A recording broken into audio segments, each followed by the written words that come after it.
자, 8번 이야기 봅시다. 효군이네 학교 4학년 학생들이 짝을 지어 체조를 하기로 했어요. 근데 12명씩 짝을 지으면 10명이 남는데요. 그러니까 12명씩 이렇게 딱 묶음, 모둠이 딱 되면 좋은데 10명이 남는데요. 즉 다시 말하면 바꿔서 이야기하면 그거는 2명이 모자란 거죠. 12명씩 이렇게 묶음을 만들어내는데 2명이 모자라다. 즉 10명이 남는다라고 하는 요거를 바꿔서 우리가 2명이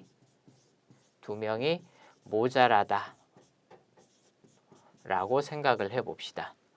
자, 4학년은 모두 8반까지 있어요. 8반까지 있고 학생 수가 가장 많은 반은 27명이래요. 자, 가장 적은 반이 24명인데 효근이네 학교 4학년 학생이 몇 명이냐 그랬죠. 자, 그러면은 이렇게 한번 생각을 해봅시다. 학생 수가 가장 많은 반이 27명이에요.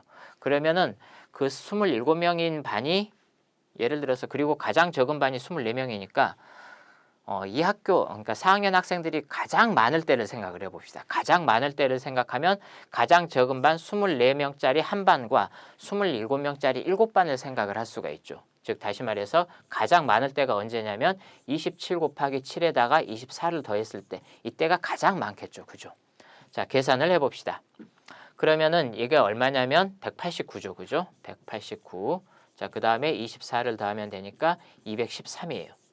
자, 그리고 이번에는 가장 적을 때를 생각해 봅시다. 가장 적을 때는 27명짜리 반 하나 하고 그 다음에 나머지 반이 몽땅 다 24명일 때죠. 그죠? 자, 그러면은 27에다가 자 24고 7 곱하게 되면 얼마냐면은 얼마예요? 168이죠. 그죠? 168 다 그래서 더하게 되면 얼마가 되냐면 195가 되죠. 자, 그러면은 효군이네 학교 4학년 학생들은 195명 이상 213명 이하 이렇게 생각을 할 수 있죠. 요 사이에 있다는 이야기 좀 말하자면. 자, 근데 뭐라 그랬냐면 12명씩 짝을 짓는데 2명이 모자라죠. 10명이 남는다 그랬으니까 2명이 모자라다라고 하는 이야기하고 똑같죠. 자, 그래서 이렇게 생각해 봅시다.